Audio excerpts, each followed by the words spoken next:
भोंदू अशोक खरात याला आज पुन्हा कोर्टामध्ये हजर केले जाणार आहे।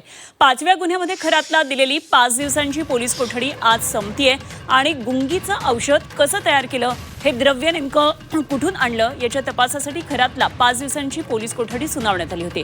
आता आज त्याची पोलीस कोठडी संपल्यानंतर पुन्हा त्याला कोर्टासमोर हजर केलं जाईल आणि एसआयटी पुन्हा आता अशोक खरातच्या चौकशीसाठी पोलीस कोठडीची मागणी करणार असल्याचं कळतंय। दरम्यान खरातला न्यायालयीन कोठडी मिळाली तर एसआयटी पुन्हा त्याचा ताबा घेण्याची शक्यता आहे। तर भोंदू अशोक खरात प्रकरणामध्ये आणखी एक महत्त्वाची माहिती कळतीये। नाशिक महानगरपालिकेतील एका मोठ्या अधिकाऱ्यानं भोंदू अशोक खरातला गर्भपातासाठी मदत केल्याचा संशय। नाशिकच्या 4 डॉक्टरांनी भोंदू अशोक खरातला गर्भपाताच्या गोळ्या मिळवून देण्यासाठी मदत केल्याची सूत्रांकडून माहिती कळतीये।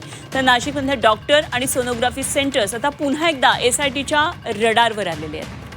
तर काय नेमके सगळ्या नाशिकमध्ये या संदर्भातल्या आजच्या घडामोडी जाणून घेऊया। आमचे प्रतिनिधी सागर गायकवाड आपल्याबरोबर जोडले जात आहेत। सागर, सगळ्यात महत्त्वाचं आज एकतर कोर्टातल्या कार्यवाहीकडे लक्ष असणार आहे। 5व्या गुन्ह्यामध्ये काय नेमकी आता उकल होती आहे हे आज कळेल आणि सगळ्यात महत्त्वाचं म्हणजे नाशिकमधल्या महानगरपालिकेतले मोठे अधिकारी, डॉक्टर पदावर असलेले काही लोक त्याच्या संपर्कात होते असंही कळतं आहे। काय नेमके हे सगळे तपशील आहेत या संदर्भातले? नक्कीच खरं तर बघितलं तर आज अशोक खरातची पोलीस कोठडी संपणार आहे आणि 5व्या गुन्ह्याची पोलीस कोठडी संपणार आहे। यामुळे आज दुपारी 12 वाजेच्या सुमारास भोंदू अशोक खरातला पुन्हा एकदा न्यायालयात हजर करण्यात येईल।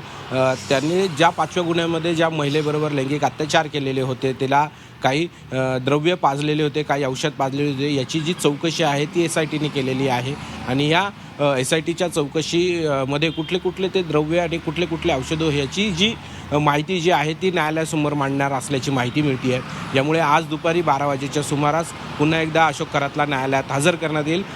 वाढीव पोलीस कोठडी मिळावी यासाठी खरं तर एसआयटीकडून त्याची मागणी करण्यात येणार आहे, कारण अनेक तपासाचे जे मुद्दे आहेत ते तपासायचे असल्याचं सांगण्यात येतं। यामुळे त्यासाठी देखील वाढीव पोलीस कोठडी मिळावी यासाठी मागणी करण्यात येईल। मात्र जर वाढीव पोलीस कोठडी मिळाली नाही आणि न्यायालयीन कोठडी मिळाली तर 6व्या गुन्ह्यामध्ये पुन्हा एकदा एसआयटी अशोक खरातला पुन्हा एकदा ताब्यात घेऊन त्याची चौकशीसाठी पुन्हा एकदा पोलीस कोठडीची मागणी करण्यात येईल।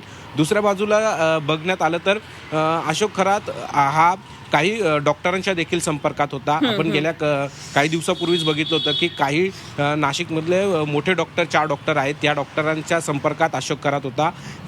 ज्यावेळी या लैंगिक अत्याचार प्रसंगी काही महिलांना गर्भधारणा झालेली होती, त्यावेळी काही गोळ्या जो आहेत त्या गर्भपाताचा हा भोंदू अशोक खरात देत होता आणि या ज्या गोळ्या आहेत या डॉक्टर त्यांना देत होते अशी माहिती मिळाली होती। यानंतर 4 डॉक्टरांची चौकशी करण्यात आली होती आणि आता जर बघितलं तर नाशिकमधल्या एक महानगरपालिकेमध्ये मोठा जे डॉक्टर आहेत ते देखील गर्भपातासाठी गोळ्या देत असल्याची माहिती मिळते। यामुळे आता एसआयटी या महानगरपालिकेच्या जो मोठा डॉक्टर जो आहे, मोठा अधिकारी आहे, याची देखील चौकशी करणार असल्याचं समजतंय।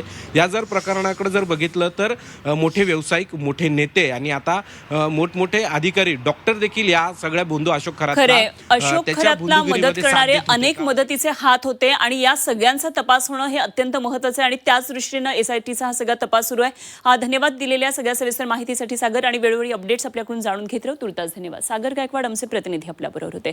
जाऊया पुढच्या बातमीकडे। बातमी अशाच प्रकारची आणि तीही नाशिकमधून। नाशिकमध्ये अशोक खराचे सगळं प्रकरण ताजं आहे आणि इकडे निफाड तालुक्यामध्ये धरणगाव खडक इथं आणखी एका भोंदू बाबावर लैंगिक अत्याचाराचा गुन्हा दाखल करण्यात आला। महेश गिरी महाराज उर्फ महेश दिलीप काकडे असं या भोंदू बाबाचं नाव आहे। त्यानं पीडित महिलेवर भूतबाधा झाल्याची भीती दाखवून उपचाराच्या नावाखाली विविध पूजाविधी केल्या, तसंच तिच्यावर लैंगिक अत्याचारही केले।